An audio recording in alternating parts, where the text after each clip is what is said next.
کیسے ممکن ہے میری پسند کا رنگ نیلا ہو سکتا ہے اور کسی اور کا سرخ؟ اس میں موضوعی سچائی کہاں سے آ گئی؟ ہو سکتا ہے کہ تمام ثقافتوں میں پھولوں کو پسند کرنے کی وجہ صرف یہ ہو کہ وہ خوراک یا دوا کا ذریعہ رہے ہیں۔ تو یہ خوبصورتی نہیں بلکہ یوٹیلیٹی کی قدر ہے۔ کیا ہم افادیت اور حسن کو آپس میں ملا تو نہیں رہے؟ یہ ایک بہت اچھا نکتہ ہے، لیکن ڈوئچ کا استدلال اس سے کہیں گہرا ہے۔ پھولوں کے معاملے میں ان کی خوبصورتی کا ایک واضح حیاتی بیالوجیکل مقصد اور ایک گہری ارتقائی وضاحت موجود ہے۔ اچھا، پھولوں نے کیڑوں خاص طور پر شہد کی مکھیوں اور تتلیوں کو پولینیشن یعنی زرگل کی منتقلی کے لیے اپنی طرف متوجہ کرنے کے لیے خود کو خوبصورت بنایا۔ ان کے شوخ رنگ، دلکش نمونے اور خوشبو یہ سب کیڑوں کے لیے سگنل ہیں کہ یہاں نیکٹر موجود ہے۔ اچھا، تو پھولوں کا حسن دراصل صرف انسانوں کے لیے ہے ہی نہیں، یہ تو کیڑوں کو اپنی طرف کھینچنے کا ایک اشتہار ہے۔ بالکل، یہ لاکھوں سال کے ارتقائی عمل کا نتیجہ ہے، جس میں پھولوں اور کیڑوں نے ایک دوسرے کے ساتھ مل کر ترقی کی۔ خوبصورتی یہاں تولیدی نظام کا ایک میکانزم ہے۔ لیکن پھر بھی وہی سوال، یہ تو افادیت ہوئی۔ کیڑے کے لیے پھول مفید ہے، اس لیے وہ اس کی طرف کھنچتا ہے۔ ہم اسے خوبصورتی کا نام کیوں دے رہے ہیں؟ کیونکہ خوبصورتی خود وہ میکانزم ہے جو افادیت کو ممکن بناتا ہے۔ کیڑے کا دماغ اس طرح سے بنا ہے کہ وہ ان رنگوں اور نمونوں کو پہچانتا اور پسند کرتا ہے۔ اور سب سے اہم بات یہ ہے کہ پھولوں کو تقریباً تمام انسانی ثقافتوں میں، چاہے وہ دنیا کے کسی بھی کونے میں ہوں، خوبصورت سمجھا جاتا ہے۔ یہ بات تو ہے۔ یہ اس تصور کی بھرپور تائید کرتا ہے کہ ان کے ڈیزائن میں ایک موروثی اور عالمگیر خوبصورتی ہے جو محض ثقافتی ترجیحات سے بالا تر ہے۔ اگر خوبصورتی مکمل طور پر موضوعی ہوتی تو ایسا نہیں ہونا چاہیے تھا۔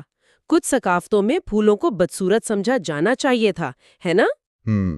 یہ نکتہ تو بہت مضبوط ہے۔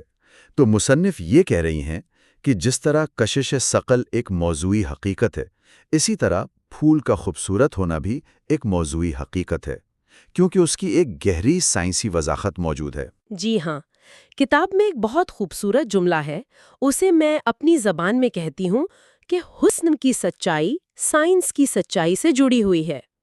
اگر آپ کسی چیز کے خوبصورت ہونے کی اچھی سائنسی وضاحت دے سکتی ہیں تو وہ صرف آپ کی ذاتی رائے نہیں رہتی بلکہ ایک موضوعی حقیقت بن جاتی ہے۔ کتاب میں فن اور سائنس میں تخلیقی عمل کے درمیان مماثلت کا بھی ذکر ہے۔ جس طرح ایک سائنسی نظریہ خوبصورت یا سادہ یعنی ایلیگنٹ ہو سکتا ہے، اسی طرح فن کا ایک نمونہ بھی بنیادی سچائیوں کی عکاسی کر سکتا ہے۔ بالکل، دونوں شعبوں میں فنکار اور سائنسدان نامعلوم کو کھوجتے ہیں، تجربات کرتے ہیں اور خوبصورتی یا سچائی کی تلاش میں رہتے ہیں۔ ایک اچھا فن پارہ ہمیں دنیا کے بارے میں کوئی گہری سچائی بتا سکتا ہے، بالکل ایک اچھی سائنسی تھیوری کی طرح۔ تو یہ نظریہ کہ جمالیات میں کوئی موضوعی سچائی نہیں ہے، یہ دراصل تجربیت یعنی ایمپیریسزم کے فلسفے کی بقایات میں سے ہے، اور ڈوئچ کے مطابق یہ نظریہ کائنات کو سمجھنے کی ہماری صلاحیت کو محدود کرتا ہے۔ تو آج کی گفتگو کو سمیٹتے ہیں۔ ہم نے 3 بڑے نظریات پر بات کی۔ پہلا یہ کہ ناقص فلسفہ جو وضاحتوں کو رد کرتا ہے، علم کی ترقی کو روکتا ہے۔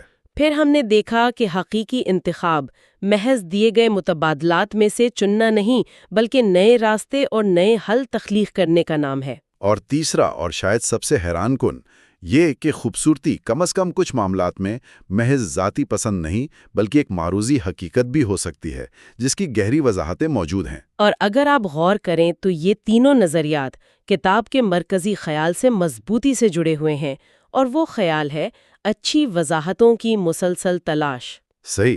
چاہے وہ سائنس کے میدان میں ہو، سیاست اور فیصلہ سازی میں ہو، یا پھر جمالیات اور فن میں، ترقی کا مطلب ہی بہتر سے بہتر وضاحتیں تلاش کرنا ہے۔ یہ واقعی ان تمام ابواب کو ایک دوسرے سے جوڑتا ہے۔ ناقص فلسفہ وضاحتوں کو روکتا ہے، حقیقی انتخاب نئی وضاحتوں سے پیدا ہوتا ہے، اور موضوعی خوبصورتی وہ ہے جس کی کوئی اچھی وضاحت موجود ہو۔ بالکل، اور یہ ہمیں ایک بہت گہرے سوال پر چھوڑ جاتا ہے۔ زندگی کے اور کون سے ایسے شعبے ہیں جیسے اخلاقیات، مزاح یا موسیقی جنہیں ہم خالصتاً موضوعی اور ذاتی پسند کا معاملہ سمجھتے ہیں، لیکن شاید ان کے پیچھے بھی گہری موضوعی سچائیاں چھپی ہوں جو بہتر وضاحتوں کے ذریعے دریافت ہونے کے منتظر ہیں؟ یہ گہرا سوال ہے جس پر واقعی غور کیا جا سکتا ہے، اور اس کتاب پر ہماری گفتگو ابھی ختم نہیں ہوئی ہے۔ اگلی اور آخری نشست یعنی حصہ 6 میں ہم اس کتاب کے مجموعی فریم ورک کا اختتام کریں گے اور ان تمام نظریات کو ایک ساتھ جوڑ کر دیکھیں گے کہ ڈیوڈ ڈوئچ ہمیں مستقبل کے بارے میں کیا بتانا چاہتے ہیں۔ ہمارے ساتھ رہیے گا۔ تو آخر کار ہم ڈیوڈ ڈوئچ کی کتاب دی بگننگ آف انفینٹی کے سفر کے بالکل آخر میں پہنچ گئے ہیں۔ جی، یہ ایک لمبا اور بہت دلچسپ سفر رہا ہے۔ بالکل، پچھلی کچھ گفتگو میں ہم نے علم، وضاحتوں اور کائنات کو سمجھنے کے بارے میں بہت کچھ سیکھا، اور آج ہم اس سب کو سمیٹنے جا رہے ہیں۔ ایک طرح سے سب دھاگوں کو جوڑنے کی کوشش کریں گے۔ ہاں، ہم آخری چند ابواب پر بات کریں گے جہاں ثقافت، تخلیقی صلاحیت اور یہاں تک کہ ہماری بقا جیسے بڑے تصورات آپس میں ملتے ہیں۔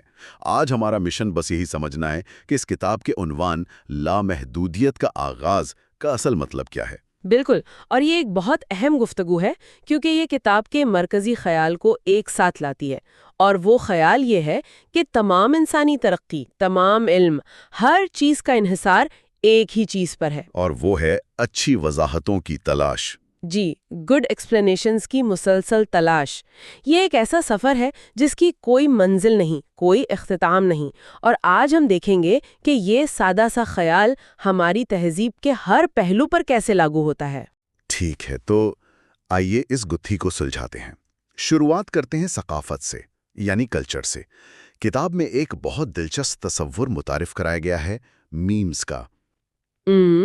اور فوراً واضح کر دوں، یہ وہ انٹرنیٹ والی تصویریں اور مذاق نہیں ہیں جن کے بارے میں ہم سب جانتے ہیں۔ یہ ایک بہت گہرا اور پرانا خیال ہے۔ تو یہ میمز اصل میں ہیں کیا؟ یہ ایک بہت اہم فرق ہے۔ دیکھیں، رچرڈ ڈاکنز کا پیش کردہ یہ نظریہ کہتا ہے کہ میمز دراصل وہ خیالات، رویے یا ہنر ہیں جو ایک ذہن سے دوسرے ذہن میں نقل ہوتے ہیں۔ جیسے حیاتیاتی جینز؟ بالکل اسی طرح جیسے حیاتیاتی جینز ایک جسم سے دوسرے جسم میں منتقل ہوتے ہیں، کوئی گانا، کوئی کہانی، برتن بنانے کا طریقہ، کوئی مذہبی عقیدہ، یہ سب میمز ہیں۔ اچھا۔ لیکن یہاں ایک بہت بڑا فرق ہے جسے ڈیوڈ ڈوئچ نے اجاگر کیا ہے۔ جینز تو صرف ایک شکل میں یعنی ڈی این اے میں نقل ہوتے ہیں، لیکن میمز کو کامیابی سے نقل ہونے کے لیے 2 مختلف شکلوں میں موجود ہونا پڑتا ہے۔ 2 شکلوں میں؟ اس کا کیا مطلب ہوا؟ ایک تو اسے کسی کی یادداشت میں ایک خیال کے طور پر موجود ہونا چاہیے، اور دوسرا اسے اس شخص کے رویے یا عمل میں ظاہر ہونا چاہیے تاکہ کوئی دوسرا اسے دیکھ کر سیکھ سکے۔ اچھا، یعنی صرف سوچنا کافی نہیں ہے۔ جی، اگر کوئی خیال صرف ذہن میں رہے اور عمل میں نہ آئے تو وہ اسی شخص کے ساتھ ختم ہو جائے گا، اور اگر کوئی صرف عمل کی نقل کرے بغیر اس کے پیچھے کا خیال سمجھے تو وہ نقل کامل نہیں ہوگی اور جلد ہی بگڑ جائے گی۔ یہ تو بہت دلچسپ ہے، اور ذرائع میں یہ بھی بتایا گیا ہے کہ زیادہ تر خیالات تو شاید ایک نسل میں ہی مر جاتے ہیں، لیکن کچھ میمز، کچھ روایات وہ ہزاروں سال تک زندہ رہتی ہیں۔ یہ کیسے ممکن ہے؟ کچھ خیالات اتنے ضدی اور پائیدار کیوں ہوتے ہیں؟ اس سوال کا جواب ہمیں 2 طرح کے معاشروں کے فرق میں ملتا ہے، جامد یعنی اسٹیٹک اور متحرک یعنی ڈائنامک۔ ٹھیک ہے۔ جامد معاشروں میں جو انسانی تاریخ کا بیشتر حصہ رہے ہیں، میمز اس لیے زندہ رہتے تھے کیونکہ وہاں تبدیلی کو ایک خطرہ سمجھا جاتا تھا۔ وہاں کا مقصد خیالات کو بہتر بنانا نہیں بلکہ انہیں بالکل ویسا ہی رکھنا تھا جیسا وہ ہمیشہ سے تھے۔ کوئی تبدیلی نہیں، کوئی سوال نہیں۔ بالکل، رسم و رواج، روایات اور سخت ممنوعات یعنی تابوز اس بات کو یقینی بناتے تھے کہ کوئی بھی ذرہ برابر تبدیلی نہ لائے۔ یعنی وہاں خیالات کو مقدس سمجھ کر ایک نسل سے دوسری نسل تک پہنچایا جاتا تھا بغیر کسی سوال کے۔ لیکن کسی پیچیدہ ہنر یا روایات کو بغیر کسی غلطی کے نسل در نسل منتقل کرنا یہ خود ایک بہت بڑا چیلنج ہوگا۔ صرف دیکھ کر تو نہیں سیکھا جا سکتا۔ نہیں، بالکل نہیں۔ اس کے لیے تو خاص قسم کی ذہانت چاہیے ہوگی۔ شاید یہیں پر تخلیقی صلاحیت کا کردار آتا ہے۔ آپ نے بالکل صحیح نبض پکڑی ہے۔ یہیں سے گفتگو تخلیقی صلاحیت یعنی کریٹیوٹی کی طرف جاتی ہے، اور یہاں ڈیوڈ ڈوئچ ایک ایسا نکتہ پیش کرتے ہیں جو پہلی نظر میں بالکل الٹا لگتا ہے۔ اچھا۔ ہمارا خیال ہے کہ تخلیقی صلاحیت کا مطلب ہے کچھ نیا بنانا، آرٹ، سائنس، ایجادات، لیکن ڈیوڈ ڈوئچ کہتے ہیں کہ انسانی تاریخ کے بیشتر حصے میں ہماری تخلیقی صلاحیت کا سب سے بڑا استعمال موجودہ پیچیدہ میمز کو نقل کرنے کے لیے ہوتا تھا، نئی چیزیں ایجاد کرنے کے لیے نہیں۔ ایک منٹ، یہ تو بالکل الٹی بات ہے۔ ہم تو سمجھتے ہیں کہ تخلیقی صلاحیت کا مطلب ہی نئی چیزیں بنانا ہے، جیسے کوئی پینٹنگ یا کوئی نئی مشین۔ لیکن آپ کہہ رہی ہیں کہ ہزاروں سال تک ہماری سب سے بڑی طاقت صرف نکالی کرنے میں لگی رہی۔ یہ تو بہت عجیب بات ہے۔ بالکل عجیب لیکن گہری بھی۔ سوچیں، ایک شکاری قبیلے میں تیر کمان بنانے کا ہنر، یہ صرف لکڑی اور دھاگے کا کھیل نہیں ہے۔ اس میں بہت کچھ شامل ہوگا۔ جی، آپ کو صحیح لکڑی کا انتخاب کرنا ہے، اسے صحیح موسم میں کاٹنا ہے، اسے صحیح طریقے سے سکھانا ہے، اس کا توازن ٹھیک رکھنا ہے۔ یہ سینکڑوں چھوٹی چھوٹے اصولوں پر مبنی علم ہے جو صرف دیکھ کر نہیں آ سکتا۔ انسان اپنی تخلیقی صلاحیت کا استعمال اس پوشیدہ علم کو سمجھنے اور پھر اسے اپنے عمل میں دوبارہ تخلیق کرنے کے لیے کرتا تھا۔ تو یہ بات ہے۔ تو ہاں، ہزاروں سال تک تخلیقی صلاحیت کا بنیادی مقصد جدت طرازی یعنی انوویشن نہیں، بلکہ علم کا تحفظ تھا، پریزرویشن۔ واہ، یعنی تخلیقی صلاحیت صرف ایک خالی کینوس پر کچھ نیا بنانا نہیں، بلکہ پہلے سے موجود علم کی گہرائی کو سمجھ کر اسے زندہ رکھنے کا نام بھی ہے۔ بالکل، اور یہیں سے علم اور تخلیقی صلاحیت کے درمیان ایک فیڈ بیک لوپ بنتا ہے۔ ایک دوسرے کو تقویت دینے۔ جی، جتنا زیادہ علم آپ کے پاس ہوتا ہے اتنی ہی زیادہ آپ کی تخلیقی صلاحیت بڑھتی ہے، اور جتنی زیادہ تخلیقی صلاحیت آپ استعمال کرتے ہیں اتنا ہی نیا علم پیدا کرنے کے قابل ہوتے ہیں۔ متحرک معاشروں میں جیسے کہ سائنسی انقلاب کے بعد یہ فیڈ بیک لوپ تیز ہو گیا اور ہم نے تخلیقی صلاحیت کو تحفظ کے بجائے ترقی کے لیے استعمال کرنا شروع کر دیا۔ اور یہی انسانی ترقی کا اصل انجن ہے۔ بالکل یہی۔ یہ سوچنے کا بالکل نیا انداز ہے، اور یہ ہمیں کتاب کے ایک اور بہت بڑے اور متنازع حصے کی طرف لے جاتا ہے، پائیداری یعنی سسٹینیبلٹی۔ جی، یہ ایک بہت اہم باب ہے۔ جب ہم پائیداری کے بارے میں سوچتے ہیں تو اکثر ایسٹر آئی لینڈ کی کہانی ذہن میں آتی ہے، وہی مشہور کہانی جسے ڈیوڈ ایٹنبرو جیسے لوگوں نے بھی بیان کیا۔ ایک سبق آموز کہانی کے طور پر۔ ہاں، کہ وہاں کے لوگوں نے اپنے تمام درخت کاٹ ڈالے، اپنے وسائل ختم کر دیے اور اپنی عظیم تہذیب کو تباہی کے دہانے پر پہنچا دیا۔ جی، اور اس کہانی کو ہمیشہ ایک سبق کے طور پر پیش کیا جاتا ہے کہ اگر ہم نے اپنے ماحول کا خیال نہ رکھا تو ہمارا بھی یہی حشر ہوگا۔ یہ ایک بہت طاقتور تصویر ہے، ایک چھوٹا سا جزیرہ جو پوری زمین کی علامت بن جاتا ہے۔ لیکن ڈیوڈ ڈوئچ اس پوری کہانی کو ایک بالکل مختلف اور چونکا دینے والے زاویے سے دیکھتے ہیں۔ بالکل مختلف زاویے۔ اور وہ زاویہ کیا ہے؟ کیا وہ کہتے ہیں کہ یہ کہانی سچ نہیں ہے؟ وہ کہتے ہیں کہ کہانی کا سبق غلط ہے۔ ڈیوڈ ڈوئچ کے مطابق ایسٹر آئی لینڈ کا اصل مسئلہ وسائل کی کمی یا درختوں کا کٹنا نہیں تھا۔ ان کا اصل مسئلہ یہ تھا کہ وہ ایک جامد معاشرہ تھے، اسٹیٹک سوسائٹی۔ جی، ان کی ثقافت، ان کے عقائد اور ان کے مجسمے بنانے کی روایت اتنی مضبوط اور مقدس تھیں کہ جب حالات بدلنے لگے اور نئے مسائل سامنے آئے تو وہ نئے حل تلاشی نہیں کر سکے۔ ان کے پاس نیا علم پیدا کرنے کا کوئی نظام نہیں تھا۔ وہ بس وہی پرانی ڈگر پر چلتے رہے۔ بالکل، وہ بس وہی کرتے رہے جو ان کے باپ دادا کرتے آئے تھے، یہاں تک کہ یہ عمل ان کی تباہی کا باعث بن گیا۔ مسئلہ وسائل کا نہیں، علم کی کمی کا تھا۔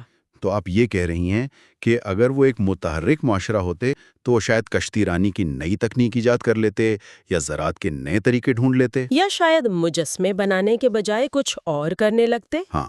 بالکل، مسئلہ کبھی بھی وسائل کی کمی نہیں ہوتا، مسئلہ ہمیشہ علم کی کمی ہوتا ہے۔ اور یہیں سے ڈیوڈ ڈوئچ پائیداری کے جدید تصور پر حملہ کرتے ہیں۔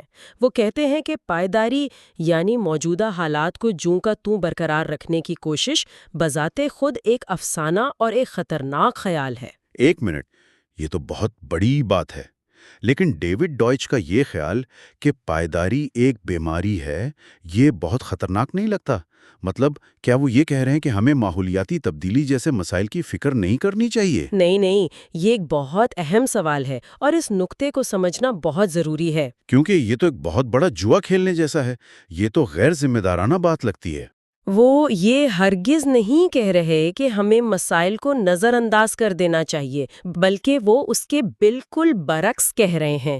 ان کا کہنا ہے کہ مسائل ناگزیر ہیں، کائنات میں چیزیں ہمیشہ بدلتی ہیں۔ ٹھیک ہے۔ بقا کا راستہ یہ نہیں کہ ہم تبدیلی کو روکنے کی کوشش کریں اور ایک خیالی مستحکم حالت حاصل کرنے کی کوشش کریں جو کبھی موجود ہی نہیں تھی۔ بقا کا واحد راستہ یہ ہے کہ ہم مسائل کو حل کرنے کی اپنی صلاحیت کو مسلسل بڑھاتے رہیں۔ تو پھر پائیداری بیماری کیسے ہوئی؟ اگر پائیداری کا مطلب ہے کہ ہم ترقی روک دیں، نئی ٹیکنالوجی پر پابندی لگا دیں اور معاشی ترقی کو ختم کر دیں تاکہ حالات نہ بدلیں، تو ہاں، ڈیوڈ ڈوئچ کے مطابق یہ ایک بیماری ہے۔ یہ ایسٹر آئی لینڈ والی سوچ ہے، جامد رہنا۔ اچھا، اب سمجھ میں آیا۔ اصل پائیداری جامد رہنے میں نہیں بلکہ مسائل کو حل کرنے کی متحرک صلاحیت میں ہے۔ تو ان کے مطابق ماحولیاتی تبدیلی کا حل کم توانائی استعمال کرنا نہیں بلکہ صاف توانائی پیدا کرنے کے بہتر اور نئے طریقے ایجاد کرنا ہے، یعنی مسئلے سے بھاگنا نہیں۔ بلکہ اسے علم کے ذریعے حل کرنا ہے۔ آپ نے بالکل ٹھیک سمجھا۔ ان کے لیے انسانیت کی تاریخ دو ہی راستوں کی کہانی ہے: جامد رہ کر آخر کار ناکام ہو جانا، یا متحرک رہ کر ہمیشہ نئے مسائل کو حل کرتے رہنا۔ تیسرا کوئی راستہ نہیں۔ ٹھیک ہے، یہ ایک بہت بڑا اور سوچنے پر مجبور کرنے والا خیال ہے۔ تو اگر ترقی کا مطلب ہمیشہ نئے مسائل کو حل کرنا ہے، تو کیا یہ سفر کبھی ختم ہوتا ہے؟ اور یہیں پر ہم کتاب کے عنوان پر آتے ہیں، لامحدودیت کا آغاز۔ اس کا اصل مطلب کیا ہے؟ اس کا مطلب یہ ہے کہ انسانی علم اور ترقی کا سفر لامحدود ہے، انفینٹ۔ اس کی کوئی حتمی حد یا امتحان نہیں، کبھی نہ ختم ہونے والا۔ جی۔ تاریخ میں بار بار ایسے لمحات آئے ہیں جب انسانوں نے سوچا کہ وہ علم کی آخری سرحد تک پہنچ گئے ہیں، جیسے 19ویں صدی کے آخر میں کچھ سائنسدانوں کا خیال تھا کہ فزکس میں اب دریافت کرنے کو کچھ خاص نہیں بچا۔ ہاں، بس کچھ چھوٹی موٹی تفصیلات باقی ہیں۔ بالکل۔ اور پھر آئنسٹائن اور کوانٹم میکینکس نے آ کر علم کا ایک پورا نیا کائنات کھول دیا۔ یہ ایسا ہی ہے جیسے علم کا دائرہ جتنا پھیلتا ہے، اس کی سرحد جہاں وہ نامعلوم سے ملتی ہے اتنی ہی لمبی ہوتی جاتی ہے۔ ہر جواب اپنے ساتھ 10 نئے سوالات لاتا ہے۔ بہت خوبصورت تشبیہ ہے، اور عنوان کی گہرائی اس سے بھی زیادہ ہے۔ ڈیوڈ ڈوئچ کہتے ہیں کہ اگرچہ ترقی کا سفر لامتناہی ہے، لیکن اس کے ضروری آغاز ہوتے ہیں۔ ضروری آغاز؟ ہر وہ لمحہ، ہر وہ دریافت، ہر وہ خیال جو علم کے ایک نئے، نہ ختم ہونے والے راستے کو کھولتا ہے، وہ لامتناہیت کا آغاز ہے۔ اچھا۔ سائنسی انقلاب اس کی سب سے بڑی مثال ہے۔ اس نے ہمیں صرف نئے حقائق نہیں دیے، بلکہ حقائق کو جانچنے اور بہتر وضاحتیں تخلیق کرنے کا ایک ایسا طریقہ دیا جس سے ترقی کے لامحدود دروازے کھل گئے۔ تو لامتناہیت کا آغاز کوئی منزل نہیں بلکہ ایک ایسی شروعاتی لکیر ہے جسے ہم بار بار عبور کرتے ہیں؟ بالکل۔ جب بھی ہم کوئی ایسی بنیادی چیز دریافت کرتے ہیں جو مزید لامحدود دریافتوں کا راستہ کھول دے، ہم ایک نئی لامتناہیت کا آغاز کر رہے ہوتے ہیں۔ بالکل۔ یہ ایک حالت ہے، ایک عمل ہے، یہ ایک پرامید نظریہ ہے۔ یہ اس خیال کو مسترد کرتا ہے کہ ہم بڑی دریافتوں کے دور کے اختتام پر ہیں۔ ڈیوڈ ڈوئچ کے مطابق جب تک ہم مسائل کو حل کرنے کے لیے تیار ہیں، جب تک ہم بہتر وضاحتوں کی تلاش جاری رکھتے ہیں، تب تک ترقی کا سفر کبھی ختم نہیں ہو سکتا۔ کوئی حتمی رکاوٹ نہیں ہے، صرف وہی رکاوٹیں ہیں جو ہم خود پر عائد کرتے ہیں، جیسے جامد معاشروں نے کیا تھا۔ جی، جب وہ یہ مان لیتے ہیں کہ مزید کچھ جاننا ممکن نہیں یا ضروری نہیں۔ تو آئیے آج کی اس بڑی گفتگو کے اہم نکات کو سمیٹتے ہیں۔ ہم نے دیکھا کہ ثقافت میمز یعنی خیالات کے ذریعے ارتقا پذیر ہوتی ہے، اور جامد معاشروں نے انہیں تحفظ دیا جبکہ متحرک معاشروں نے انہیں بہتر بنایا۔ جی، ہم نے یہ حیران کن بات سمجھی کہ تخلیقی صلاحیت صرف نئی ایجادات نہیں بلکہ علم کو گہرائی میں سمجھنے اور پھیلانے کا بنیادی انجن ہے۔ یہ ایک بہت اہم نکتہ تھا۔ پھر ہم نے پائیداری کے روایتی تصور کو چیلنج کیا اور دیکھا کہ حقیقی بقا جامد رہنے میں نہیں بلکہ مسائل کو حل کرنے کی متحرک صلاحیت میں ہے۔ متحرک رہنا ہی بقا ہے۔ اور آخر میں ہم اس نتیجے پر پہنچے کہ ترقی ایک لامتناہی سفر ہے جس کا کوئی اختتام نہیں، لیکن اس کی بہت سی شروعاتیں ہیں۔ بالکل۔ خلاصہ یہ ہے کہ دی بگننگ آف انفینٹی ترقی کا ایک مکمل فریم ورک پیش کرتی ہے۔ اس کا مرکزی خیال یہ ہے کہ اچھی وضاحتوں کی تلاش انسانی کامیابی کا بنیادی محرک ہے اور اس کی صلاحیت لامحدود ہے۔ تو یہ کتاب صرف سائنس کے بارے میں نہیں ہے؟ نہیں، یہ صرف سائنس یا فلسفے کے بارے میں نہیں ہے۔ یہ اس کائنات میں انسانیت کے مقام اور اس کے لامحدود امکانات کے بارے میں ہے۔ یہ اس بات کی دلیل ہے کہ علم کی تخلیق کائنات کا ایک بنیادی عمل ہے، اور ہم انسان اپنی تمام خامیوں کے باوجود اس عظیم عمل کا ایک اہم اور منفرد حصہ ہیں۔ اس گفتگو کو ختم کرنے کے لیے میں ایک سوچ انگیز سوال چھوڑنا چاہوں گا جو کتاب کے ایک خیال سے متاثر ہے۔ ضرور۔ کتاب میں ایک جگہ ذکر ہے کہ مستقبل میں لوگ جب ماضی کو دیکھیں گے تو بہت سی چیزوں کے بارے میں کہیں گے، یہ بھلا اور کیسے ہو سکتا تھا؟ یعنی وہ چیزیں بالکل آبویس لگیں گی۔ ہاں، یعنی جو چیزیں آج ہمیں ناممکن، پیچیدہ یا متنازع لگتی ہیں، وہ مستقبل میں بالکل واضح اور آسان لگیں گی، جیسے آج ہمیں غلامی کا خاتمہ یا بیماریوں کا جراثیم سے ہونا واضح لگتا ہے۔ ایک دلچسپ خیال۔ تو سوال یہ ہے کہ آج ہمارے علم یا ہماری صلاحیتوں کی کون سی ایسی واضح حدود ہیں، چاہے وہ فزکس میں روشنی کی رفتار کی حد ہو، بائیولوجی میں عمر کی حد ہو، یا انسانی معاشرے میں غربت اور جنگ جیسے مسائل ہوں، جنہیں دیکھ کر شاید مستقبل کی نسلیں حیران ہوں گی اور کہیں گی کہ یہ لوگ اسے عبور کرنا اتنا مشکل کیوں سمجھتے تھے، یہ تو کتنا آسان تھا۔